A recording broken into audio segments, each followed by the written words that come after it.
Let's review the main themes of Antigone. Creon orders Polyneices' body to remain unburied and without funeral rites, which is a direct disobedience of the god's will. Creon believes that the only way the citizens will respect him is if he upholds the laws he creates. Antigone, on the other hand, believes that Creon's law is unjust, and she honors the gods by honoring their law and burying her brother properly. She claims, "My honors for the dead must last much longer than for those up here," meaning that her loyalty is greater to the gods and her family than to the ruler of her city-state.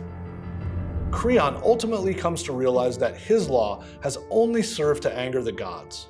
They punish him with his own son's death. From the beginning, it's clear that Antigone has an unbending devotion to family and to the gods. This devotion surpasses civic duty to the leader of her state or his laws. Her sister, Ismene, illustrates the struggle that arises when spiritual devotion is set against loyalty to government. Creon, the source of Ismene's call to civic duty, is as unbending in his adherence to mortal law as Antigone is in her devotion to the gods. Creon believes that disobeying his laws results in a just punishment, and this is his rationale for sentencing Antigone to death.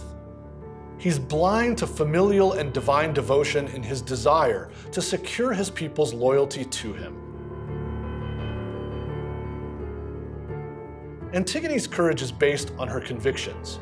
She stands firm in the face of her tragic fate and against Creon's edicts and blatant disdain for women. Antigone's fate reflects the tragic curse of her father, Oedipus. Even as the chorus applauds Antigone for trying to take her fate into her own hands, it understands that she ultimately will pay for her father's actions. Creon's laws mean nothing to Antigone when they fly in the face of her devotion to family and to the gods. Creon seems even more determined to punish Antigone when he declares that he'll never let some woman beat us down. Antigone, who has been called an early feminist hero, scoffs at such statements, fearless in the face of anything she views as unjust.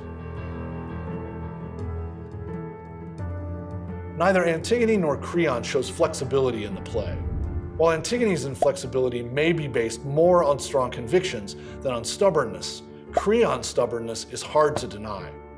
Above all else, he demands to be obeyed, even when he places himself above the gods. By showing some flexibility, Creon might have saved himself and his family. He loses everyone he loves due to his arrogance and hubris, and even though he hopes the gods have set things right again, in the end, it's too late. The wheels of fate have already been set in motion.